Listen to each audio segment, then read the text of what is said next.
Welcome to Lessons from a Podcaster, a show where we interview podcasters from all around the world and ask them to share their tips, insights, stories, and everything you need to know to grow your own podcast. This show is brought to you by PodSqueeze, the essential tool for any podcaster that wants to take their show to the next level. Let's get started with our host, Tiago.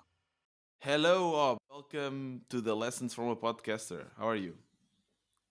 I'm doing really well. Thanks for having me, Tiago. How are you today? I'm very good, and it's a pleasure to have you here. You have a podcast around, environmental change, climate change, which is a topic that is really, really important for us. But how would you pitch your podcast? If someone would just come to you on a party or something, you have 30 seconds. How would you introduce your podcast to them?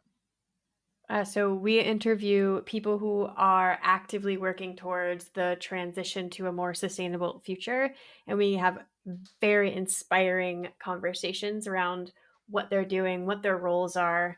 And then we write an article about them to share even more and how people can connect with those inspiring folks. Cool. So it's not only the podcast, and you get a podcast and transform into written content, which is always a great way as well to repurpose the content. Do you remember what was like your first episode? Like, when did you start it actually? And so Environmental with Dandelion is our second podcast. We started off-brand with Dandelion, and that was more Courtney and I chatting about what it is to be business owners in this Okay. world, female business owners. So I think we're going on 2 years now. We transitioned to Environmental Okay. about 2 years ago. And why did you decide to do this transition?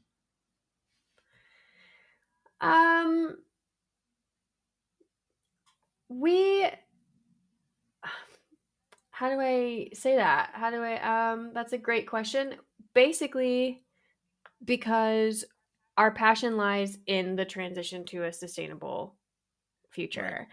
And we want to stay really relevant. We want to be able to talk about it. We want to know more people, network with people. Because that's what Dandelion branding does. We work with businesses that are dedicated to the Right. same transition. Okay. So we really wanted to stay as knowledgeable as possible and stay as hopeful as possible, because there's a lot of eco anxiety in the world. And we just thought, let's just learn about it. Let's just know everything we can and everyone that we can that is actively working towards this change. Okay. Yeah. So it's both a way for you to learn about the topic, which is also a great way or great reason to start a podcast, and as well for your business, right? So it's a way for Yeah. you to, I guess, a lead magnet to attract new potential clients. Is that correct? Yeah, sort of. Yeah. Okay. We don't really think about it that way. But it does work. But it does work that way. It would be wonderful to work with any of the folks that we speak with. How do you measure the impact that the podcast has in your business? That is actually something that we are actively investing in 2024. So this is changing literally as we speak. So previously we were just sort of looking at who was watching, who was sharing, and we were saying that mostly it's the guests that we bring on. And most of the guests that we bring in are either people we know or people that sort of randomly have seen the podcast and have asked, hey, can you include this person in your podcast? So we're actively making a shift there to to invite folks on that we want to work with, that we want to understand their role in the sustainable change. And now we will start actively looking at how we can utilize the podcast to grow our business. Whereas before we were really just focused on what can we learn, who can we talk to. Okay, makes a little sense.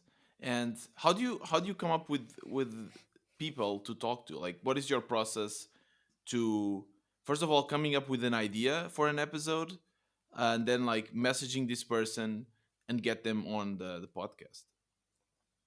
So we don't come up with an idea. That's kind of the point. We because we are the communications experts behind the sustainability transition. The folks that we talk to are the people on the ground making the change, needing to communicate about it. Okay. So we want to amplify their voices. That's our goal as a brand, as a business, and also personally, we want to elevate it. We want to make the sustainable transition something that is mainstream, something that people can talk about. We want it to be accessible and digestible.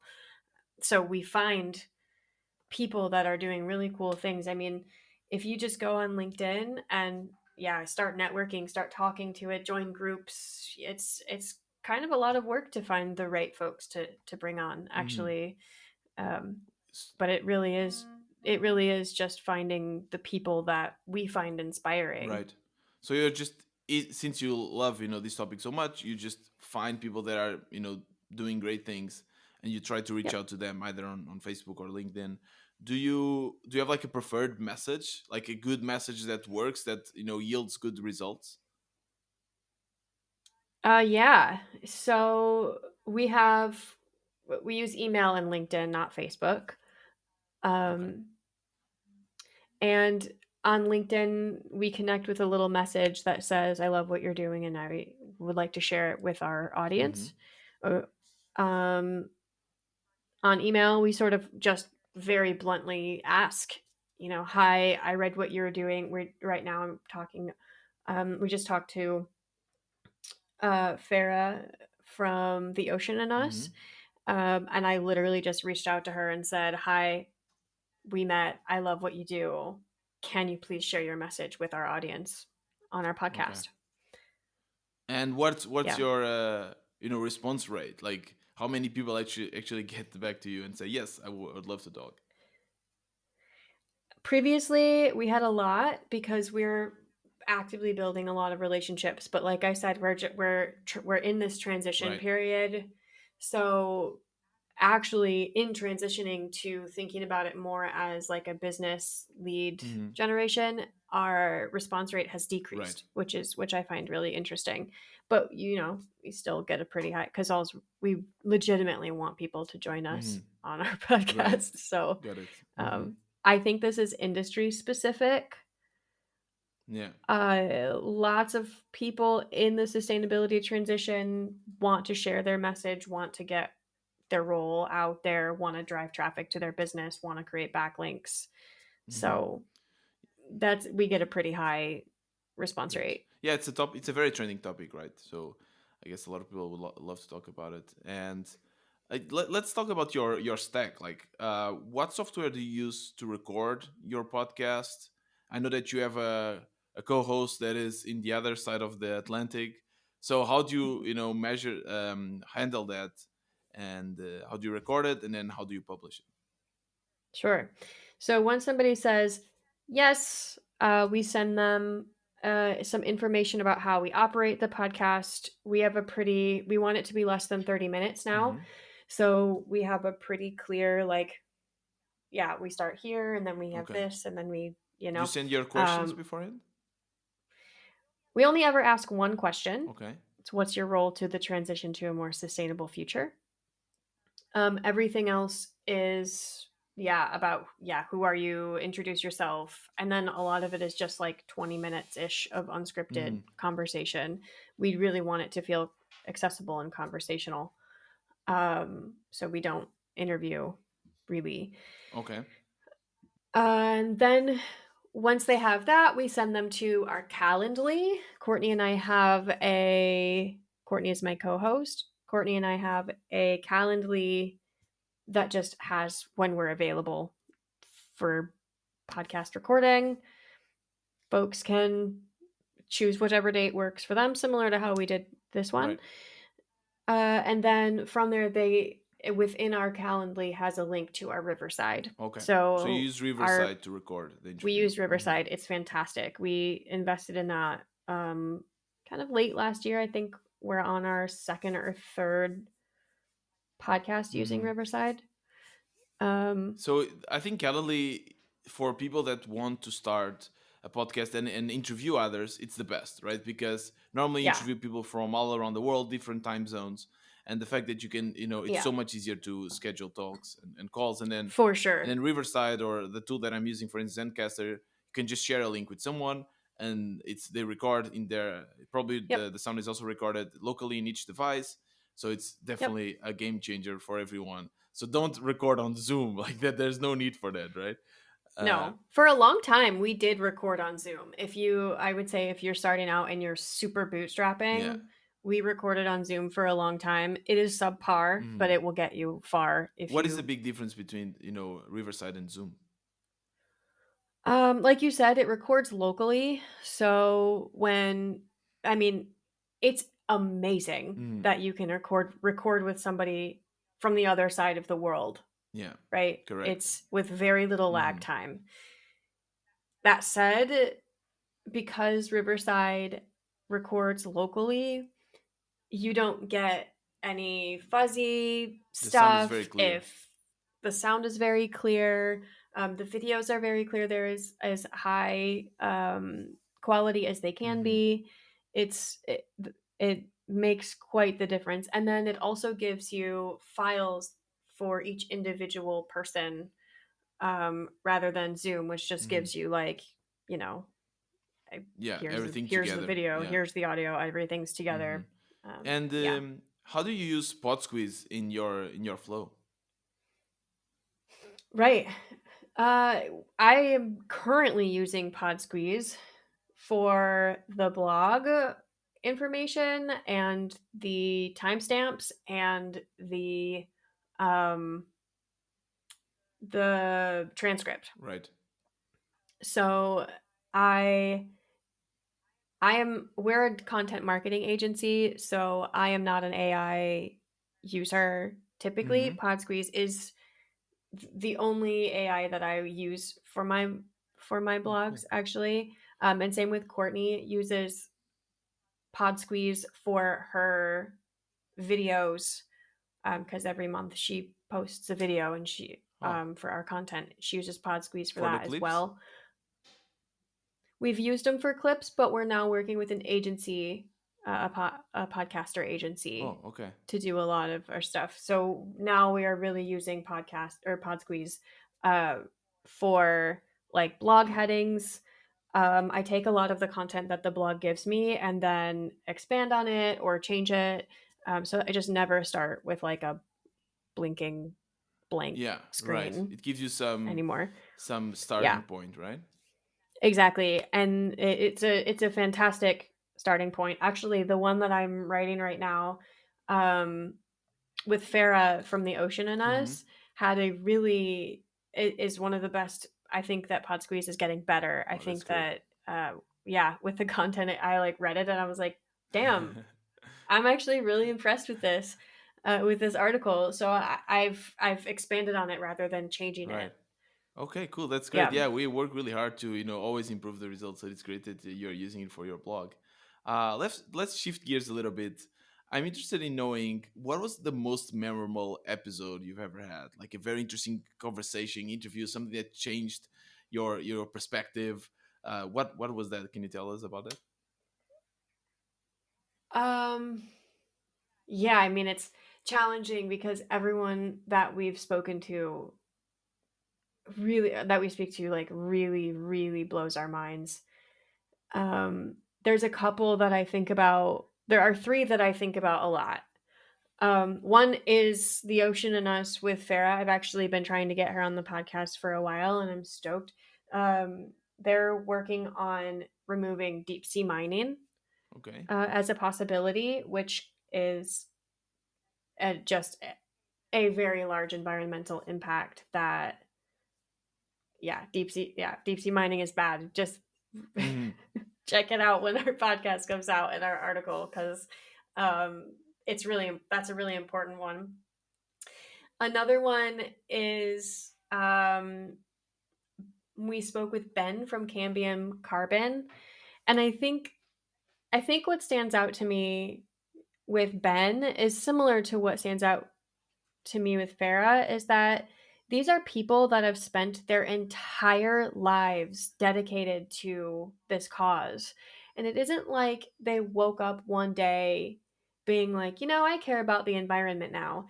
It's like they were a child and they saw, like for Ben, he told this story about this tree that he loved. I think it was on his road or outside his window or something, and they cut it down, and he asked, like, what are you doing with this tree? And it was going to the landfill, and it broke his heart. And he Mm-hmm. was just a kid. It broke his heart, and he was like, I'm going to spend my whole life making sure that somebody's favorite tree in their front yard doesn't get thrown away. And then now they're building whole factories to help mill the trees that are city trees that Right. are cut down, and so that they could and reused, and then whole projects to replant those city trees. Like, he is really focused on making a massive difference, and I think about that quite a lot. Mm-hmm. Does it Yeah. inspire you as well in your own journey to hear these stories? To see that someone has dedicated their whole life to one thing? Does this inspire you? Yeah. Yeah, it does. I am never going to be that person. I've always been really inspired by nature, but my mind, I'm a marketer and I'm a storyteller, so my mind wants to tell stories. Like, I guess then in that way, like, I've always been that. So Mm-hmm. I maybe I feel that I've also been dedicated to storytelling for my whole Right. life. What I find really inspiring about it is that these people, like, everyone we speak to isn't eccentric in their own way, Mm-hmm. including us. Like, it is so lonely in the sustainability world, is people just like shit on you. They don't always believe you. They don't always care. That there are people in the world that are still fighting the fact that climate change is even real. Yeah. It's Mm-hmm. less mainstream now, but it's it's so recent that it's not this argument. And to sit with other folks who are like, this is real and I need to make a difference, and I don't care what people think Mm-hmm. about me. We have to change this. Like, that is Yeah. inspiring. Definitely. I think, again, the power of podcasting connects us with people that have similar mindset, and it's a great opportunity to speak with them as well, right? I guess some Yep. of them would just, speak with you for free without any, intention to it. But it's so much easier when you say, "Hey, I have a podcast. Let's talk," and they'll be like, "Okay, if you have a podcast, let's talk for an hour or so." It's always a great Yeah. opportunity to speak with people. If there's someone that is starting now their podcast and you could only give them one advice, what would that advice be? Something that you tell your younger self, the Ob that was starting her podcast. Uh, what would you do differently? Um. Wow. I think that it would go back to, and this is not, this would probably change every day you ask me, but I think it would be like, don't stop, like, don't give up on the thing you're searching for, right? Podcasters have a goal. They have a niche. They have a reason why we're telling these stories. Even if you're not interviewing other people and you're just sharing something, there's a reason for it. Hmm. Stick with that Okay. and always go back to that. Like, for us, we want to make the transition to a sustainable world mainstream. Environmental with Dandelion will always have that piece Okay. of, it would always be focused on that. For a lot of podcasters and a lot of folks that I talk to that want to start, they have a lot of ideas and a lot of things that they want to imagine or focus on, and I would say, write all that stuff down as content and try to connect it back to your To your main mission. theme, Yeah. Hmm. to your mission. That is Yeah. great advice. Focus on a mission and try to make content around that. That's great. Yeah. Oh, thank you so much for being a podcast. Where can we find you? Like, where are your socials? Tell us again the name of your podcast. Tell us about that. Sure. So my podcast is called Environmental Podcast with Dandelion. You can find that on Spotify, on YouTube. Those are the two probably best, or wherever you listen to podcasts. You can find me on Instagram, dandelion_branding, LinkedIn. If you search Aub Wallace, that's AUB Wallace. I'm there. Perfect. I will link everything. Those are good places. I'll Yeah. link everything in the show notes for people Thank to you. just go and find you. So thank you so much for sharing your knowledge. It was a pleasure. Yeah, thank you for having me. We would, if you want to be a guest and you are dedicated to the transition to a sustainable future, please contact me on LinkedIn, send me an email, go to our website, which is dandelionbranding.com. You can find environmental there. Perfect. Thank you. This podcast is brought to you by PodSqueeze, an essential tool for podcasters that creates show notes, timestamps, clips, and more. Visit podsqueeze.com and use the code PODCASTER for 20% discount in the first 3 months. We release a new episode every Tuesday and Thursday. See you in the next episode of Lessons from a Podcaster.